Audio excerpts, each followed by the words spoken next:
Bonjour mes chers béliers, je vous remercie de me retrouver pour cet horoscope du mois de juin 2016. J'ai été souffrante ces derniers jours, je le suis encore un peu, ça doit s'entendre, j'ai une voix assez fragilisée.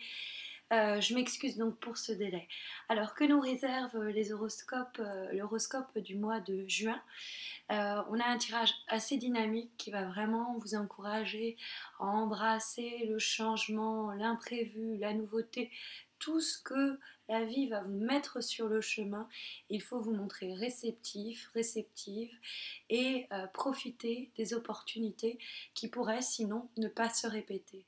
Alors ça peut du coup accepter ces offres, ces opportunités, ces situations, ces imprévus que la vie nous met sur le chemin pourraient occasionner des changements importants, des difficultés à laisser aller certaines choses, du coup à couper avec un quotidien, avec certaines habitudes.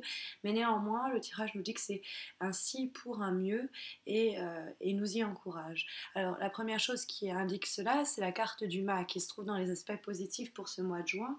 Or le mât, c'est une carte, vous voyez, qui dans le tarot de Morgan Greer porte le chiffre 0. Alors c'est un peu plus compliqué que ça. Normalement, il n'a pas de chiffre. Il est, vous voyez, avec son baluchon, son bâton, et puis il s'en va. Alors de façon très littérale, d'autant plus quand nous avons la carte du chariot dans le tirage, qui est une carte de déplacement. C'est vrai que ça nous parle de voyage, ça nous parle de mouvement, et ça encourage en général cette carte-là, quand elle se trouve dans les aspects positifs, à se lancer dans les aventures que nous proposera ce mois de juin. Alors la carte du mât, c'est une carte où on va peut-être recommencer sa vie à l'autre bout du monde. C'est une carte où on va décider d'un voyage à la dernière minute. C'est une carte où on va se lancer dans une activité, dans un secteur qui nous est complètement nouveau, et on va pas hésiter à tenter sa chance euh, dans des... euh, dans des situations où tenter des choses qui nous paraissaient pas possibles auparavant. On va pas trop réfléchir et on va s'investir comme ça dans une relation, dans une situation sans savoir où cela nous mène forcément. Donc c'est une carte où on va accepter l'imprévu, et cette idée je vais vraiment l'appuyer parce que la roue de fortune vient marteler ce message. La roue de fortune, c'est aussi cette idée d'imprévu qui se présente à nous et que l'on prend, que l'on accepte et que l'on c'est surfer la vague un peu.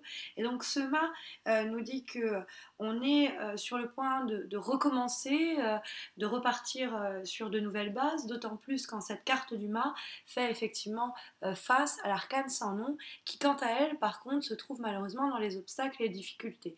Malheureusement, parce que cet arcane sans nom, c'est une carte qui est un peu difficile et que l'on nomme autrement la mort.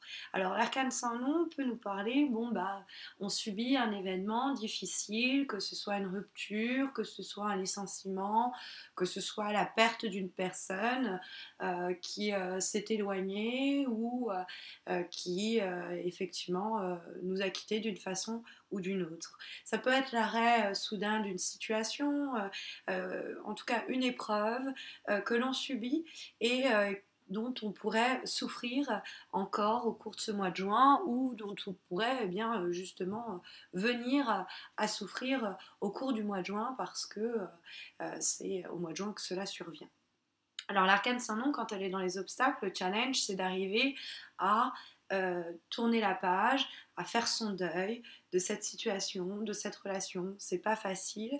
Peut-être que le mouvement du mât, c'est une façon de nous aider à aller de l'avant, à repartir. Hein, parce qu'il y a cette idée avec le mât qui nous part, qui est le zéro, qui nous dit on passe sur quelque chose de radicalement nouveau. L'arcane sans nom qui nous parle de mort. Il y a cette idée de recommencer à zéro, recommencer de nouveau sans se retourner. Le passé est mort, on laisse tout ça derrière soi et on se tourne vers l'avenir. Cette idée de se tourner comme ça vers l'avenir, malgré effectivement une situation qui pourrait être difficile à vivre, hein. L'arcane sans nom peut nous parler de déprime, peut nous parler on pourrait être en train de broyer du noir, on pourrait être découragé, on pourrait être pessimiste, mais il faut pas, ça pourrait être quelque chose que l'on subit, mais en fait on pourrait le transformer en quelque chose qui nous est profitable. Parce que la carte du chariot qui elle en vibration, alors je vous le disais, c'est une carte qui nous parle effectivement à nouveau de déplacement, quels que soient les les situations dans lesquelles un déplacement pourrait être suggéré, faites-le, partez.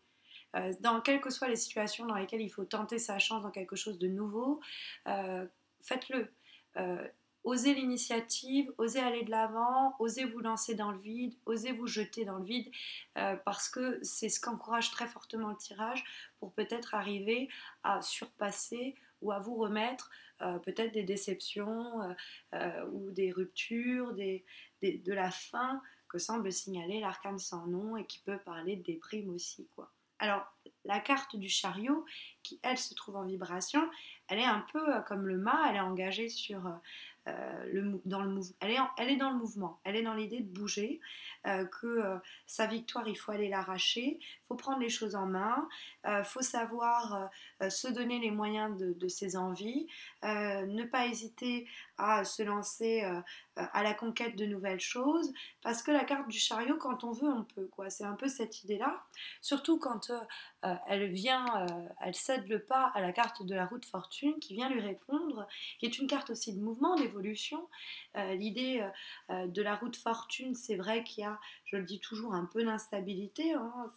Les choses sont en mouvement, mais dans le domaine professionnel, c'est accepter une mutation, c'est accepter de se montrer aventureux en général, de se montrer un peu téméraire, parce que avec ce chariot qui le précède, qui précède cette carte, cette flamme, on a l'idée de profiter d'une occasion, de nouvelles possibilités qui sinon pourraient ne pas se répéter, aller au devant de nouvelles aventures, hein.